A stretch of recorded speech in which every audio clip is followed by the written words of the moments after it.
I'll let you take the reins on that, Joe. I'll let you announce that. Dear Basketball won Best Short Film Animated. Kobe Bryant has 1 Oscar. Jordan has 0. End of statement.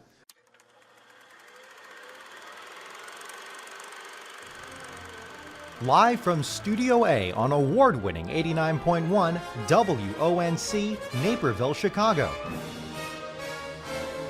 It's the 2nd annual Insomniac Awards on Sleepless with Steve, featuring the Movie Book Club with that handsome devil, Joey Viso. The man with the golden locks, Kevin Deiber. Produced and edited by Dominic Guanzon. And now, your Intercollegiate Broadcasting Systems Award-nominated host, Steve Pulaski.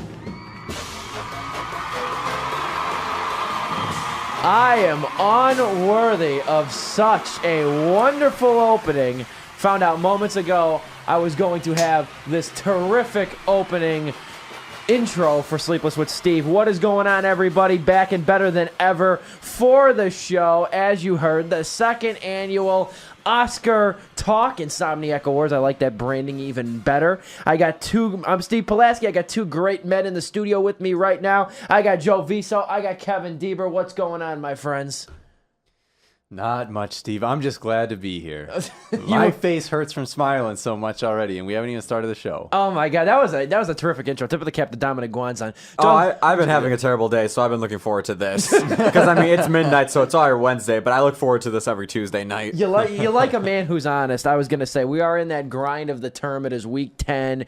It's exhausting, but it is good to have you two. I was going to say, what's your for you both, what's your secret for looking so good during this stressful time of the term of the year? Shower. Make sure to shower and eat. Indeed. Don't forget the latter part though. Weirdly enough, my tips are don't shower and don't eat.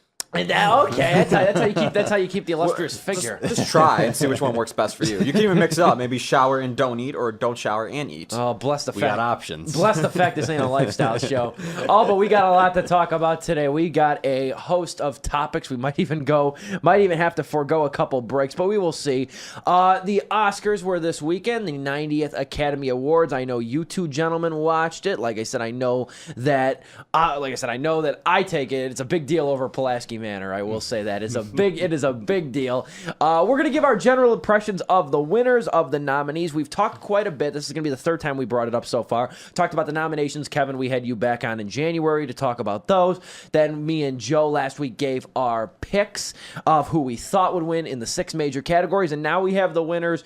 We have the show. Kevin, you were telling me earlier that this is one of the first times, if not the first time, that you watched the entire 4.5-hour telecast. Is that true? Yes, first and only time, and I think I only watched it because I was betting. I had it paid off. I won $30. And that's the only reason I stuck around. And it paid off. I won $30. There you go. I was gonna say, I always get every year I get like about 4 or 5 people, like a couple friends of mine, teachers even, that always tell me that they wait for my picks to come out, then they use my picks as their ballot, and then it's cool. I love it because it shows they trust you enough. They trust your judgment. I tell my father, and my father goes, "What? They can't think for themselves?" You know what I mean? But no, it's cool to hear that. Joe, how about you? What's your Oscar night look like? Paint the picture. Me and 5 other friends, we made a spreadsheet of our picks. We didn't have money involved. It was just bragging rights, basically. That's how I deal with it.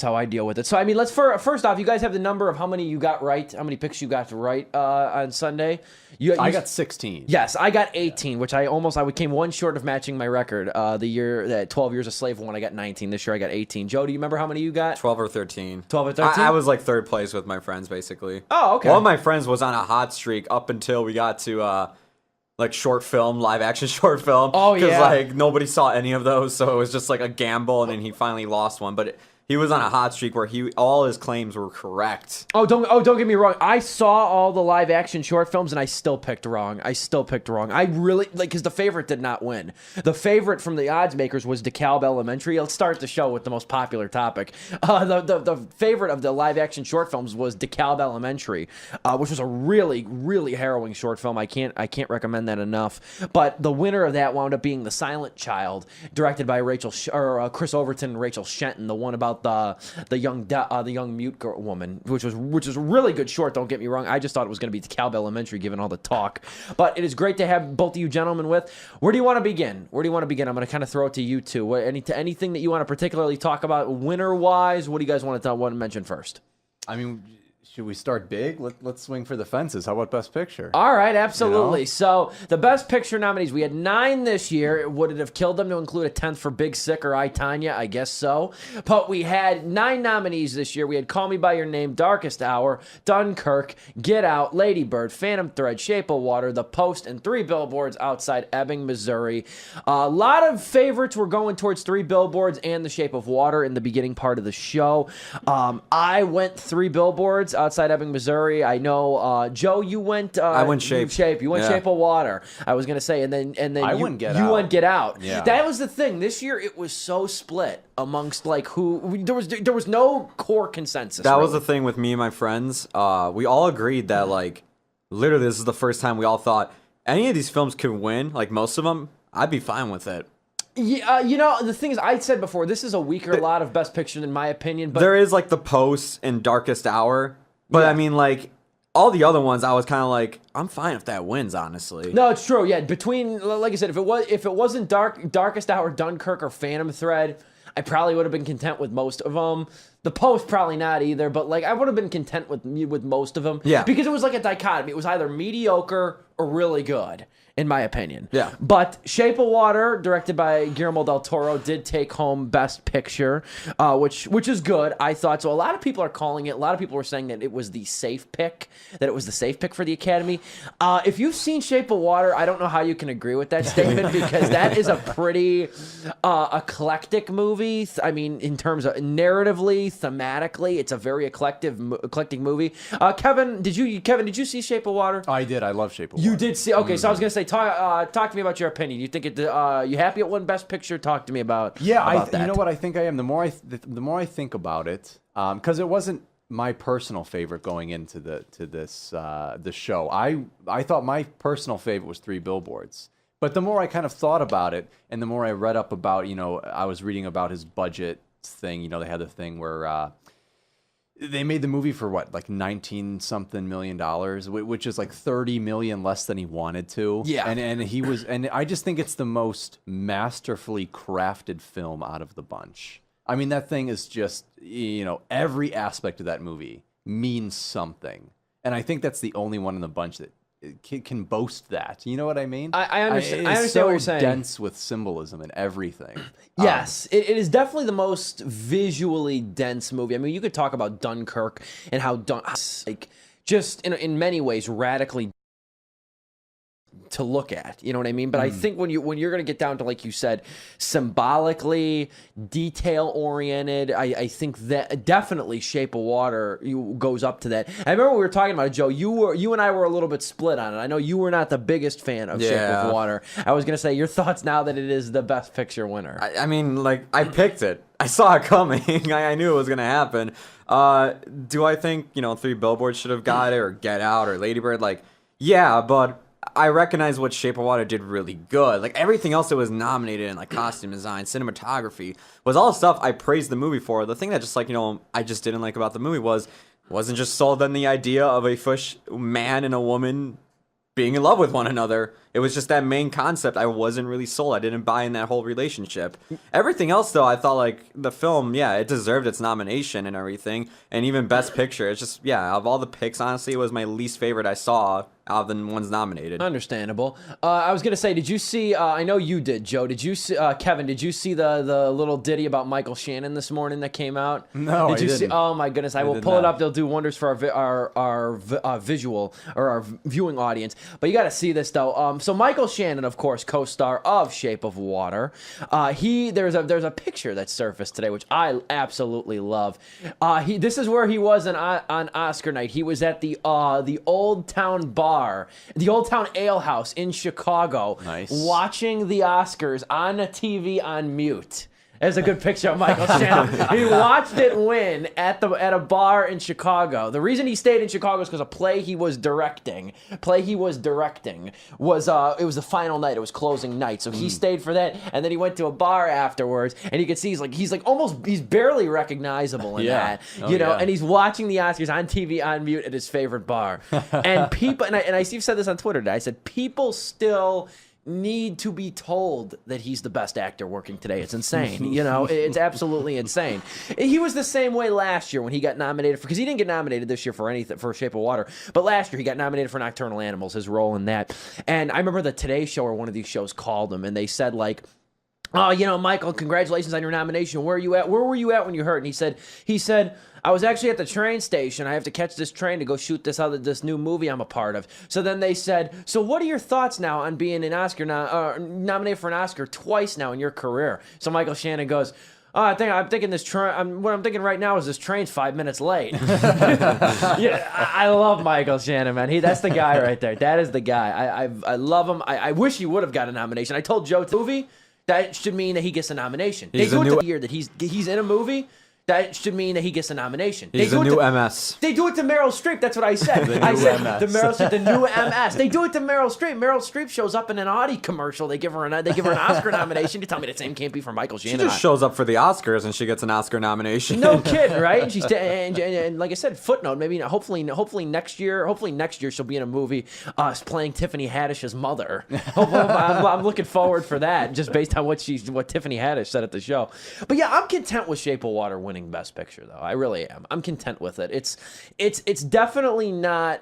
The thing is, though, I was really surprised. I thought more people, when it first came out, I called it a crowd pleaser. I thought more people would really be like emphatically loving it. But like, and it's not that people aren't, but I mean, there's a lot of people like Joe's opinion too, where it's like it's good, but they have issues with it. Oh, really? So it is because everybody I talk to, they're just like, "You're whack," and I'm like, okay. There's quite a few people I've read online and stuff like that think that like it's good, but there's issues with it, which is interesting because I thought it would be. I wouldn't say like La La Land loved, but I was thinking it would be more along that line. So it's very interesting to me that there is sort of a little, difference in opinion on that. But no, I am glad that it did win. Not glad that I picked the wrong Best Picture though for the last 3 years. It's brutal over here. I'm telling you right now. I have not picked. It's funny. Did you not pick Moonlight? I picked La La Land. I picked La La Land. I picked Moonlight, and yeah, you were right for like what 3 minutes? Yeah, something like that. No, I was gonna say like me and 90% of the other people picked La La Land. And the year before, I doubled down on Spotlight and picked Revenant. So I mean, and then it's funny too. I have not. I'm trying to remember. I think I'm trying to remember the last Super Bowl I picked correctly, too, because it was not recently. The last Super Bowl I picked, I'm serious, man. You could tell me the winner. You could tell me the winner when the show starts, when kickoff is, and I'd still pick the wrong one. So if you ever want to listen to Steve Pulaski's picks, when it comes to the big one, just do the opposite. Yeah, really. I'm starting to get really unreliable over here. It's ridiculous. But anyway, though, so we talk about Best Picture. We kind of maybe lightly bled into Guillermo del Toro winning for Shape of Water. I knew del Toro was a chalk to begin with the Shape of Water. But what's so funny is like I look at this Best Director lineup and I think all 5 of these men and women are really deserving in one way or the other, for this Best Director lineup. What do you guys think? Were you guys happy with del Toro? Would you have liked to seen it be somebody else for Best Director? Who would you have picked? Yeah, I mean, I'm really heavy on Shape of Water, man. I think it's a great film, and I think he's a great director, especially when you take into account all of the production difficulties that they had to go through, and just sure. I mean, they made the movie for $19 million. It looks like $80 million on screen, or it looks enormous. Yeah, and they made it for a very not enormous budget. No, and that goes to directing. Sure, I mean, for him to get these performances out of these actors. Guillermo del Toro. Yeah, for Guillermo del Toro to get these performances out of these actors for such a left field concept that most people give you a funny look when you just describe the film, and then for him to get these actors and actresses to act so genuinely in this universe that just doesn't exist. I mean, come on, that's great, right? No, I mean, yeah. That's the best story. It's eloquently. It's eloquently. A put. mute woman needs to fall in love with a fish. You would expect any Hollywood producer to just tell you, get out. I walked out. Yeah, they tell you literally get out. Tell you literally get out. Yeah, you know what's funny was when we were voting for the Chicago Independent Film Critic Circle. Shameless plug right there for that great circle that I am a part of. When we were voting, okay, when we were doing our voting process for like favorite films of the year, the director had to remind us that Shape of Water was eligible for Best Indie Film. But our qualification for Best Indie Film is under $20 million budget, and Shape of Water is 19.5. So he's like, don't forget, Shape of Water is eligible for this. A lot of us chose Get Out, you know what I mean? But like. The Shape of Water was eligible, and it was surprising though, because I was like, man, this thing, like you said, Kevin said, this thing definitely looks like at least a $50 million venture. It does. So it's very great how they could get it. Now I was texting my buddy on the way home today, or when I got home actually, I texted him on the way home. I said now they need to give Del Toro, they need to write him a blank check for Hellboy 3. I said I would love to see that. I would love to see his conclusion to that trilogy, man. They'll never give him the money he wants though. No. For that. They'll never give. I think that's why she wants 9 figures. They'll never give that to him. You know what I mean? That's why I think that's why Shape of Water's budget was so low, was because Crimson Peak didn't do that well. So they didn't want to entrust him. And neither did Pacific Rim. No, that's the thing. So they want to entrust him with like $50-60 million plus 30 marketing. You know what I mean? That's the thing with Del Toro. But I mean, he did get an Oscar that I'm not going to argue with, because I do think that in many ways he deserved it. We'll move on to the acting categories. Best Actor went to Gary Oldman for Darkest Hour, aka as I call boring Dunkirk. Best Actress goes to Frances McDormand for 3 Billboards Outside Ebbing, Missouri. I'm glad that this Oscar season is over though, because I'm sick of writing that title down. Best Supporting Actor went to Sam Rockwell for the same thing, 3 Billboards Outside Ebbing, Missouri. And Best Supporting Actress went to Allison Janney for I, Tanya. Joe, thoughts on these big 4 nominations? We were kind of in lockstep when we were making predictions last week. Yeah, I remember last week, I think it was, right? We were talking about this. We were in lock with all of these, but we were also talking about like who could possibly win. And I remember seeing on Twitter today, there was a little caption. It said, the Electoral College and the popular vote, and the Electoral College was Gary Oldman. The popular vote was Daniel Kaluuya. Oh yeah.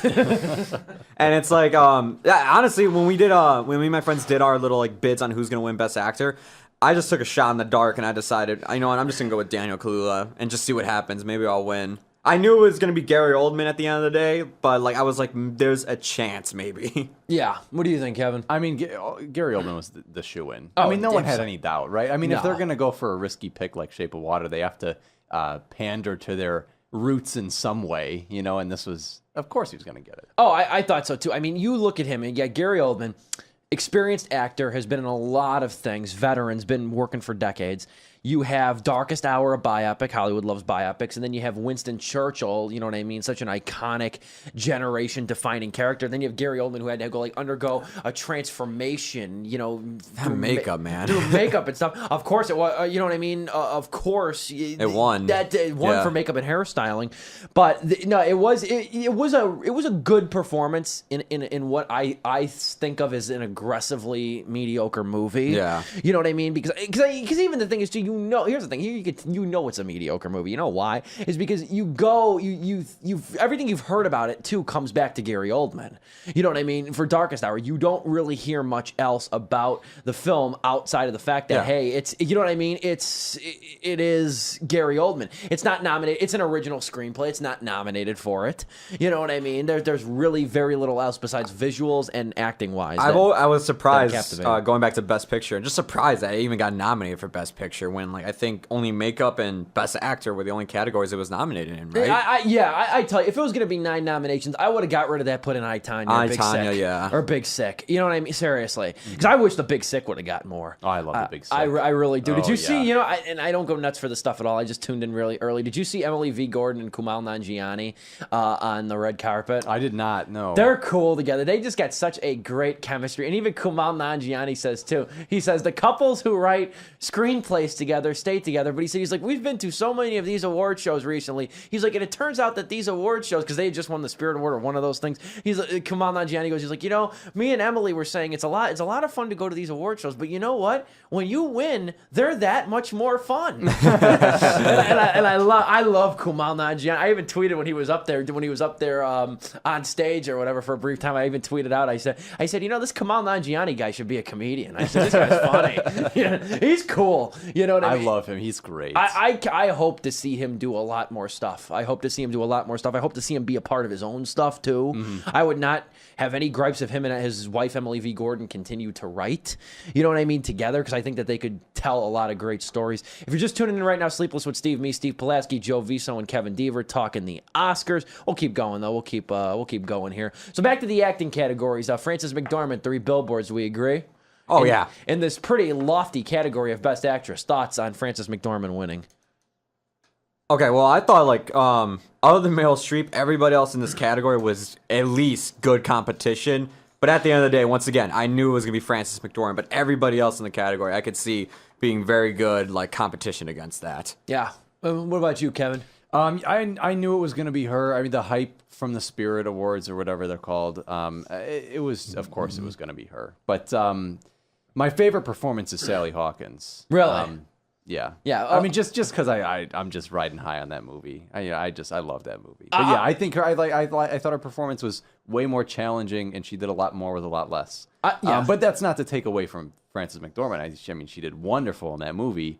But I thought Sally Hawkins did wonderfuler in her movie. The clip that they played for Sally Hawkins too, where she's arguing with Richard Jenkins for her clip. I love that. I mean, just watching that again, it's just oh, that still hits my heart. That scene, I guess that was the perfect clip, because usually they pick it's 50-50 whether or not they're going to pick a really good clip or a clip that you would agree with for them to use and stuff for the clips that they play for the actors. But that one's great when she's begging him to go along with her plan. Yeah, and just how desperate, because you see it in her face and stuff.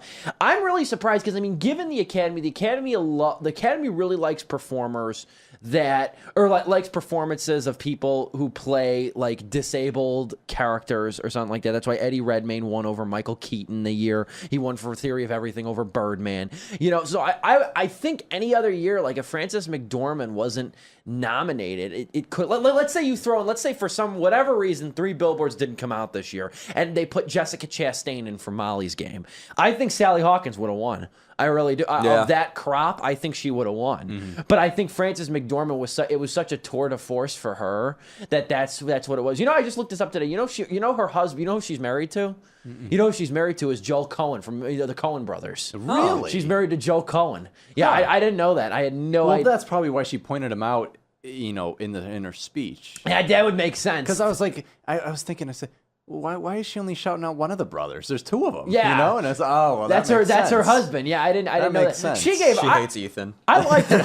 I liked her speech too. I thought her speech was very resonant. You know what I mean? When she got up there, because I love how she said too. She's like, we're anarchists. Because she's talking in reference to Martin McDonough and the cast and everything. She's like, we're anarchists. We're a bunch of hooligans, but we clean up nice. If you've seen 3 Billboards, you know that fits. Yeah. And then that explanation fits, which I really like. You know what I mean? I really like her. And then Sam Rockwell and Allison Janney Tippa, the captain, Sam Rockwell winning now for this. Finally. What was a good performance. I remember there was I think you and I were speculating that Christopher Plummer might possibly win, honestly, just because last minute reshoots he did for All the Money in the World and all the the controversy behind the role. We thought that might boost it to getting an Oscar win. But thank God, I was glad to see Sam Rockwell win.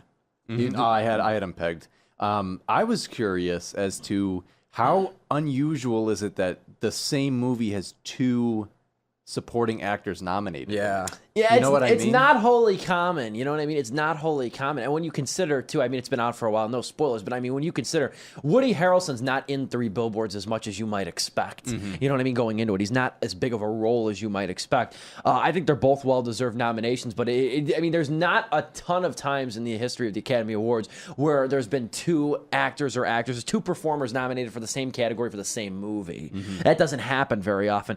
I would have liked, I don't know if you 2 saw All the Money in the World. world. I like that one quite a bit. I would have liked to see Christopher Plummer take it home because I think, I mean, the scene too that they showed of Christopher Plummer, I don't know if you guys remember the scene that they showed when they were going through the supporting actor run through, is when he's talking about how he loves material items because unlike humans, material items are what they are. They don't change. You know what I mean? That's what he's like, I've grown to love material things. That's an excellent monologue in that movie. And I don't think that, you know, I mean, like I said, you know, it's the hindsight thing, but I don't think Kevin Spacey could have given that, you know, the same kind of weight and legacy weight to that Christopher Plummer gives it. So I was really happy to see at least him get nominated, recognized for it too.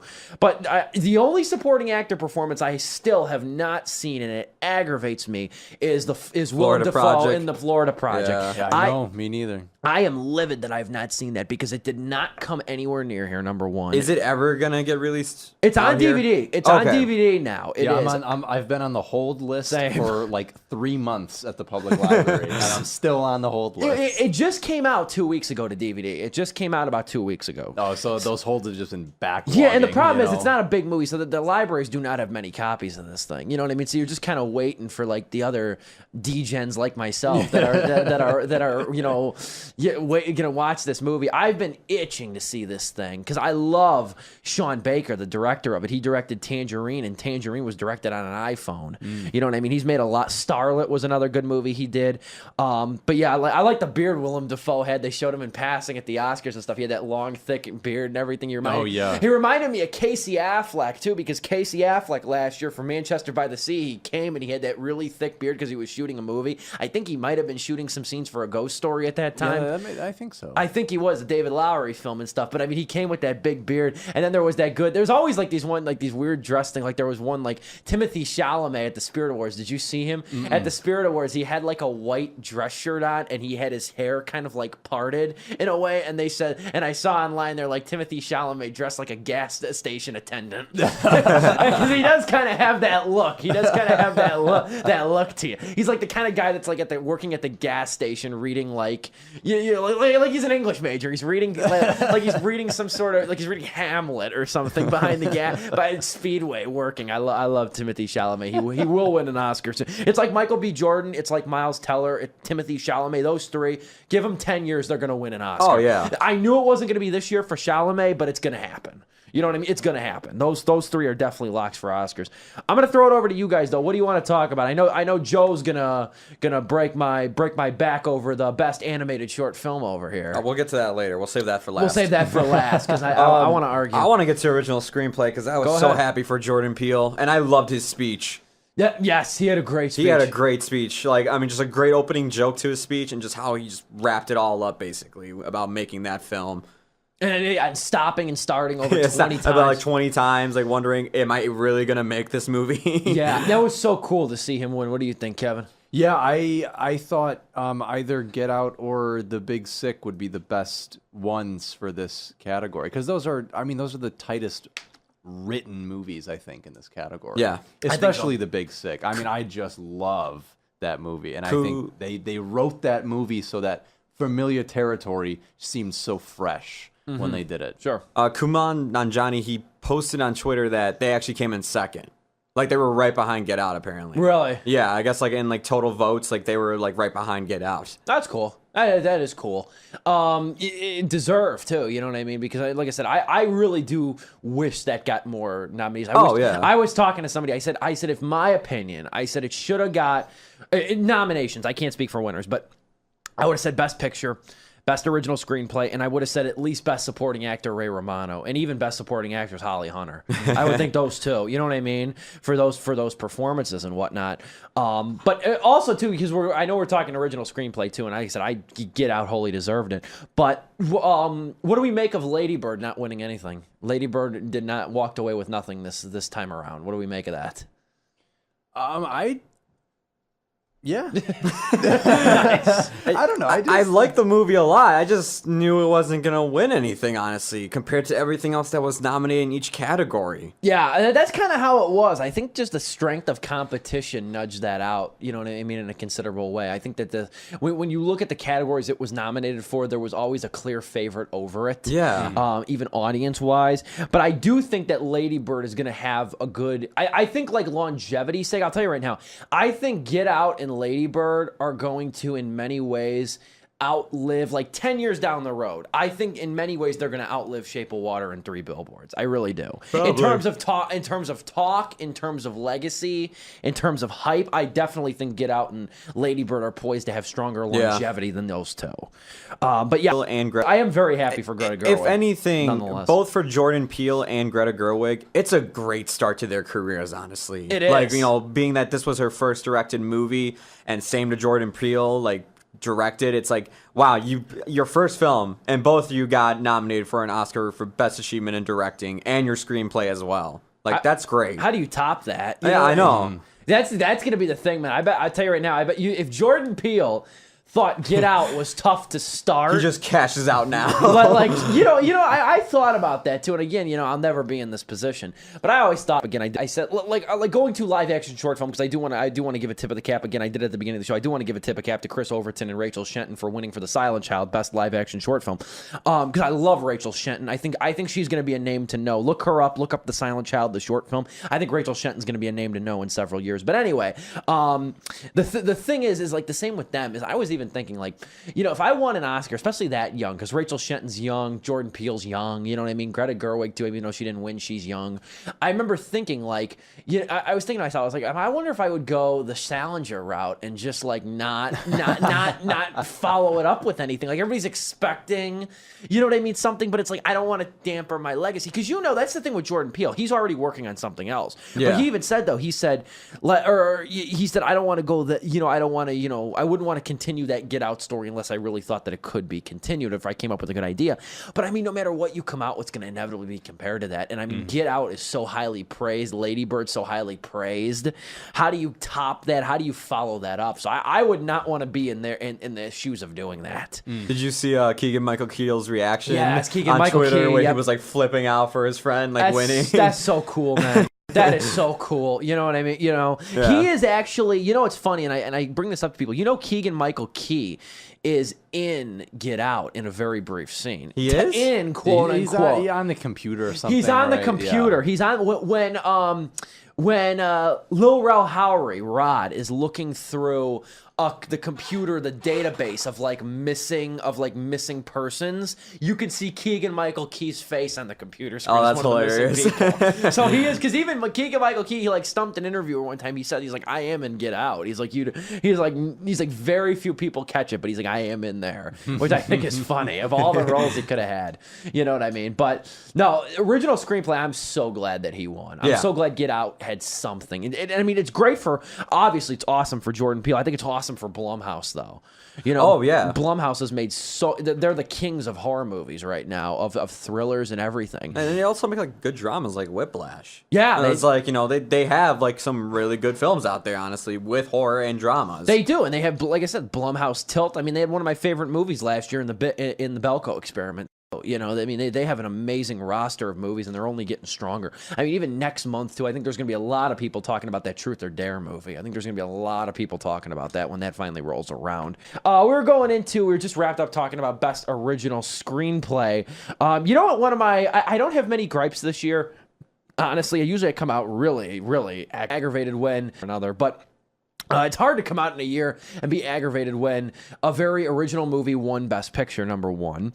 Number two, a host of good performers won. Allison Janney for I, Tonya, great film. Sam Rockwell, Frances McDormand. It's hard to come out, kicking and screaming over a year when Roger Deakins finally gets Best Cinematographer. It's been decades in the making, and Deakins has finally got it for Blade Runner 2049. And even then, there was still speculation that the the woman from Mudbound that was Rachel nominated was Morrison. going to win, or the Shape of Water cinematographer was going to win as well. The best name of any cinematographer should go to the Dunkirk cinematographer, Hoyt van Hoytema. That should be the best name of cinematographer. I love that name. That is a cool name. Cinematographers always have some pretty interesting names. I like that. Anyway, you know what? The one gripe though I will have about this year, two gripes technically. Okay, we'll start with the bigger one. First off, Baby Driver should have won something. Oh my God, I Something. felt so sorry for it. Like, And that's part of the reason I took an L. I took an L on my bracket and did not tie my record is because I took a gamble. Here's what I did. I explained this to Joe last week. I said what I did for sound editing and sound mixing, I do something I almost never do, and something that rarely happen. And it's weird. But sound editing and sound mixing are usually won by different movies. Usually the nominations are different in some way. This year, it's the same movies nominated for both categories, and the same movie Dunkirk won, both editing and mixing. Now, what I told Joe is I said, I'm going to go Dunkirk on editing and mixing, okay? And they both won. So I said, here's the thing, though. I said, Baby Driver is either going to win one or the other, and if it doesn't win one or the other, then it's going to win film editing. And it didn't. I took it for film editing. I took Baby Driver for film editing. And I still, as much as I like Dunkirk, and I do think it's edited in a very unique way, I still would have liked to see Baby Driver win. Thoughts on that for best editing? Am I out of left field here? No, I think Baby Driver's a mediocre film edited really well.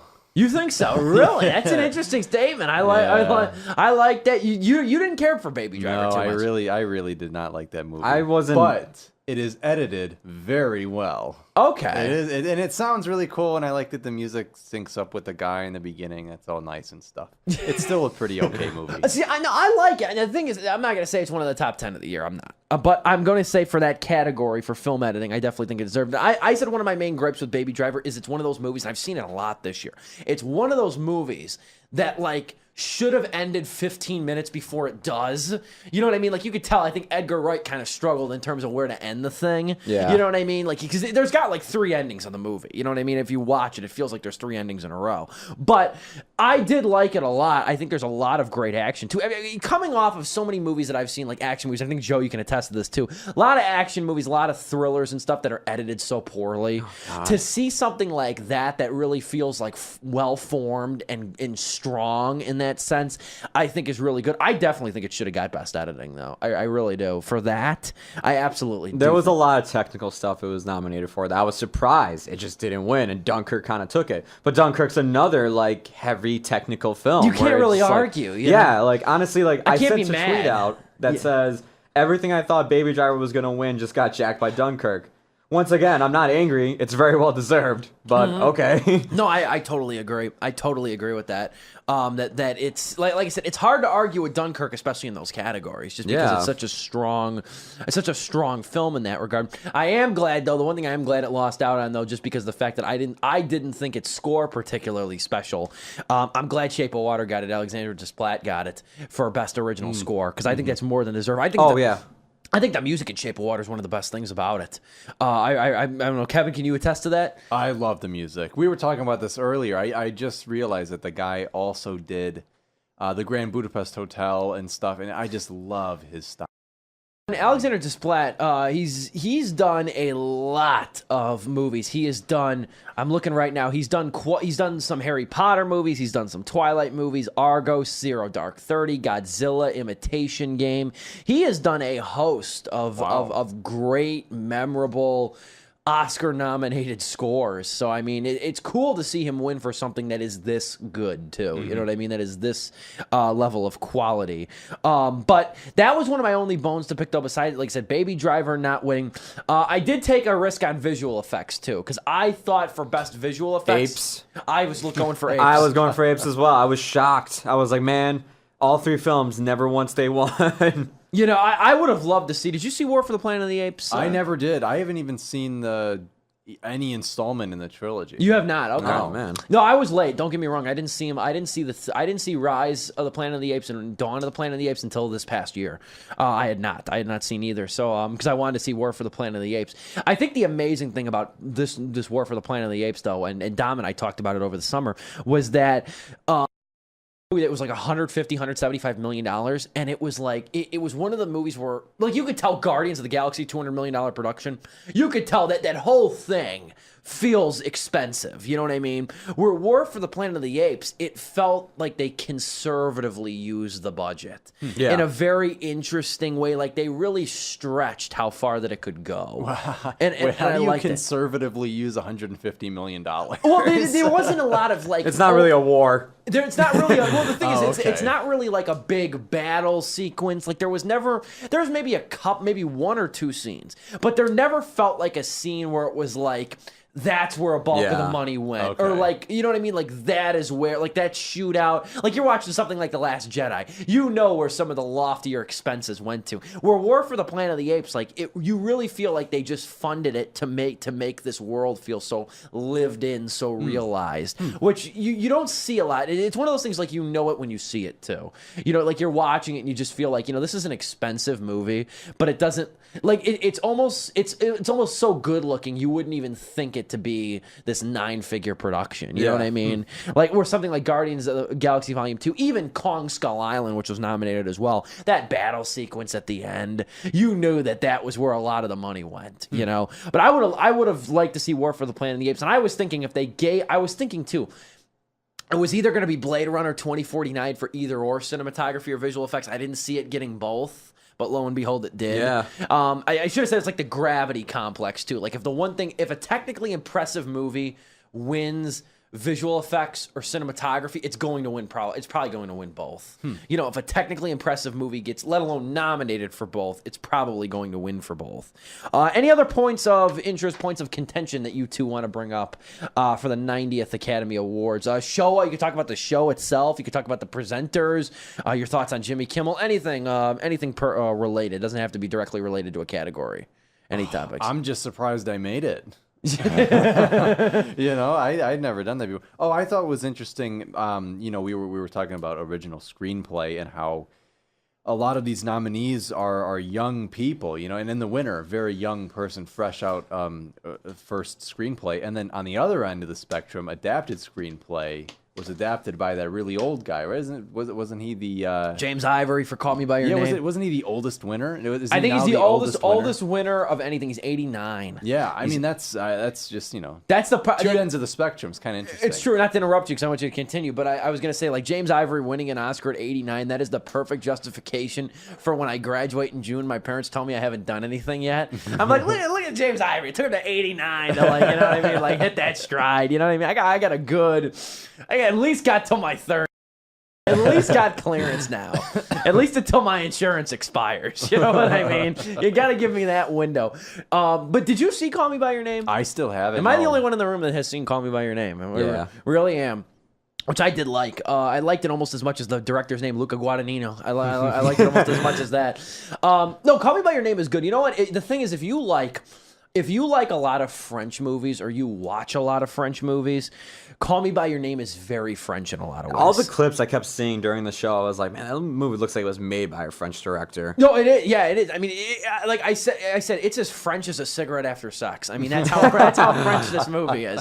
It's good though. I mean, it really is. I haven't read the book. Timothy Chalamet is excellent. That how do you pronounce the singer's name? The singer's name. Sufjan Stevens. Sufjan Stevens. Yes, that song. I like when they perform the songs at the Oscars and stuff, but like I don't feel like they Mystery always of Love. do it justice. Mystery of Love. Yes, that's a great song, and the way it's used in the movie too is incredible. The other point of contention, because I mentioned earlier, just reminded me for best original song. I'm glad Remember Me won. It was cool to see that cast of Coco come up there too. You know, Yeah, that was cool. Yeah, it was for both. I love that. That was really nice. This Is Me from The Greatest Showman. Joe and I talked about this last week. That is Twitter was going nuts over that song as I expected them to. Here's the thing with This Is Me, the song from Greatest Showman. I don't know if you saw Greatest Showman. Have not, no. That's that song though, okay? And Joe, like I said, Joe and I talked about this, so this is going to sound familiar, but that song is good. That song is like Anna Kendrick's Cups. That song is like Let It Go from Frozen. That song is like Skyfall from obviously the movie, the Adele song too. It's great in the context of the movie. If you're watching the movie, it fits. hearing This Is Me from The Greatest Showman in Target cheapens it. you know, like, that's the thing. Like, it's a good song, but I told Joe, too, I said, you know what? You have to watch that character reach that point for the song to make sense. For the song to not only make sense and to have a real impact. Also, impact. Now, of course, it touches people in a way to it, you know what I mean? It empowers them, which I can't, far be it for me to take that away, and I'm glad it does. But at the same time, I don't feel like, it's one of those songs, too, it doesn't feel, out of context of the movie, it doesn't feel as significant because it sounds very similar to a lot of other songs. Like I compared it to Born This Way by Lady Gaga. It's very similar, thematically very similar to that song. I said, and you even attested to this, Joe, I said it should have been the other side from The Greatest Showman. But that's the song, if you haven't seen it, I know Kevin, you haven't seen it. That song is more, it's Hugh Jackman and Zac Efron. And they're going back and forth. It's Hugh Jackman's P.T. Barnum character trying to recruit Zac Efron as his prodigy to be part of his show. And the song takes place at a bar. They're taking shots, and they're each going back and forth with P.T. Barnum trying to recruit him. And it's a great scene, and you can also, even when listening to the song, because, boy, I've listened to the song quite a few times, even just hearing it without even watching it, you get the sense of argument. You get the sense of banter. Yeah. Which I think is strong, and I think it holds up. The song tells a story, too. It does. It continues the story, and it tells a story on its own. Separate motives and everything. I think that was a far better song. And I think if that was nominated, it should How have cool won. would it have been if it was nominated, and they, like, recreated that whole scene live? And that would have also been, for spectacle's sake, that would have been really good. Yeah. That would have been very, in my opinion, very like, just having some guy as the bartender running around on stage serving drinks. Yeah, with the Don't You Wanna Get Away. I love that. I love that song. I knew it was going to be Coco. I knew Remember Me was going to take it, though. I definitely. We should do that for the karaoke night for FM 89. Yeah, they're already trying to get me. They want to go divert this. I was going to say, Joe, you probably know this just from the event today, but Kevin doesn't know. They are trying. Our good friend, station manager Blaine, great guy. He is desperately trying to get me to perform one of my songs off of my mixtape 3 Much at the WONC karaoke party, which I'm like, is it going to happen? I'm like 30-70 on it. Okay? Like I tried telling people too. I'm like, I don't know if Steve really wants to do it. You guys don't bank on it. But they were all like, no, he'll do it for the station. I'm like, I don't know. Yeah, do it for the culture. Do it for the culture. Do it for the culture. I mean, what a culture. I've never performed live before because like I said, people don't understand that like that what's on my mixtape doesn't happen. This requires a lot of editing. You know what I mean? And I admit that, you know what I'm saying? But anyway. So for the 90th Academy Awards, though, I know, Joe, we got to end on this note. Joe wants to talk about the wonderful category of Best Animated Short Film. I'll let you take the reins on that, Joe. I'll let you announce that. Dear Basketball won Best Short Film Animated. Kobe Bryant has 1 Oscar. Jordan has 0. End of statement. No. I don't. By the way, I honestly don't care. Honestly, I wanted it not to win, but just seeing it win was hilarious. I'll tell you right now, this was a really good year for Best Animated Short Film, in my opinion, and they had to award it to the abjectly weakest one. Garden Party, if you haven't seen it, which nobody has, Garden Party is great. It's a great short. Animation-wise, story-wise, it's phenomenal. Lou was shown before Cars 3, which is good too. Negative Space is very touching in a lot of ways, really well animated too. And Revolting Rhymes, I still have to see. That's based off the Roald Dahl stories. So I have that. I'm going to review that within the next week or so. But God, does Dear Basketball suck. This short sucked. The thing that made it funny for me was, I just went on Twitter. I was like, oh, wow, Kobe Bryant has and before I could finish the tweet, I'm like, wait, did Steve tweet something about this? And I saw it, and Steve went on a 3-tweet rant about how Kobe Bryant doesn't deserve that. Because on stage, they had the Star Wars cast, so they had BB-8 up there. If you saw it with BB-8. Yeah. And he was saying, I think BB-8 was saying Kobe Bryant does not deserve this Oscar. That's what BB-8 was saying. I even said too. I said it'll just be going back. It'll refer back to his playing days. I said just like the actual ball, Kobe Bryant won't share the Oscar either. I mean, the thing is, first off, okay, and I'm not going to go on a high horse here, but first off, and I hate to end on this note, but I'll just say this, first off, in the year of the hashtag #MeToo Time's Up controversy, to give Kobe Bryant an Oscar already is suspect as hell. But number 2, It is also a horribly mawkish short to begin with, if you've seen it. It's only 6 minutes long. It clearly won because of Glenn Keane's sketch animation. But it's in a year when you have Garden Party and Negative Space, which are two very good short films, to award it to Dear Basketball is just, I think, in my opinion, ridiculous. I think it's totally ridiculous. I picked it to win because I figured, I'm like, this is just a kind of like sentimental, crappy short film that the Oscars going to pick over like 3 deserving ones. This is probably the only one a lot of people saw. You know, yeah, probably, because it is very Just accessible. Kobe Bryant was attached to it, and it's accessible. Whatever, you know, and whatever. It was absolute nonsense in my opinion. But that's gonna just about do it, at least for the Oscar talk. Any final thoughts? It was great having you back, Kevin. I was gonna say you need to come back on more. I'm just glad to be here anytime, man. I'll be back for the Isle of Dogs talk. Yes, we're gonna have him for Isle of Dogs. Awesome. You know I'll be here. Which I'm looking forward to. That's gonna be very exciting. Any final thoughts though? I thought it was a pretty good show. I did too. Honestly, I want Jimmy Kimmel to come back, honestly. I'm fine with him. He's not a bad host. I know you and I are on the same page about Seth MacFarlane, that we thought he was the best host recently. But he'll never be back. They'll never have him back. I think Kimmel, I'm not the biggest fan of his night show, but as an Oscar host, I think he does a fine job. Yeah, I do agree. I think he's good. He's safe at the same time.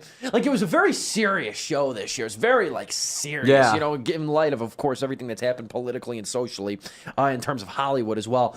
But it was very serious. I think he's good. I think he's all right. He knows how to balance it very well. And he's good. He's good on a bigger stage because he's been doing it for so long too. Yeah. And I wouldn't argue if he came back. Yeah, I'm like a lot of people. They're so quick in the age of social media. They're so quick to say like, "Oh, this host is bombing." You know what I mean?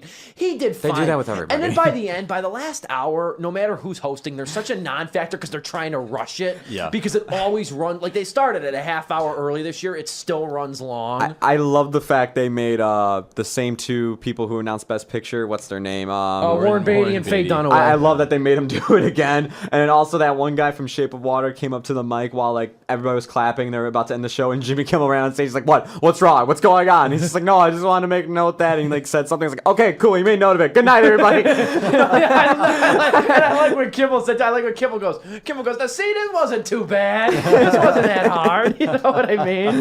That was he was panicking. Like, "No, not again." You know, and I was waiting for somebody because they did that whole jet ski bit. I was waiting for somebody to run long. Yeah. I was waiting for somebody to run long for the guy from Get Out to run out on the stage. You know, which I thought was hilarious too. The last thing I'll mention, just to end this, because it's somebody better than me, Matt Singer, the film critic, said something funny because you know they had that whole jet ski bit. Whoever did the shortest acceptance speech would win a jet ski.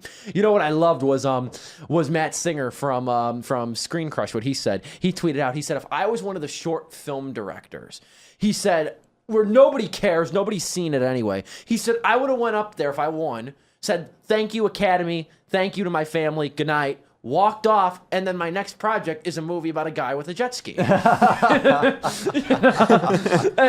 was like, "Yeah, that's pretty brilliant." You know what I mean? That's pretty funny. It did go to Mark Bridges. The costume designer for Phantom Thread. Yeah. There you go. Yeah, so That's hilarious when you saw him roll out with Helen Mirren on the ski. I was laughing when I saw Helen that. Mirren not included. Indeed. Very nice to see both of you gentlemen. Joe, you'll be back next hour. We'll give a box office rundown, and we're going to talk about the brand new Bruce Willis film, Get Out. Kevin Deiber, always great to see you, my friend. Need to have you back more. The brand new film, Death Wish. The brand new film, Death Wish. Get Out. Oh, I did say You that. did? I did really did say I didn't Get even Out. notice. Oh, man. Oh, God. We can talk about Get Out. Oh, we can talk about Get Out. I'd rather talk about that. I would rather talk about that.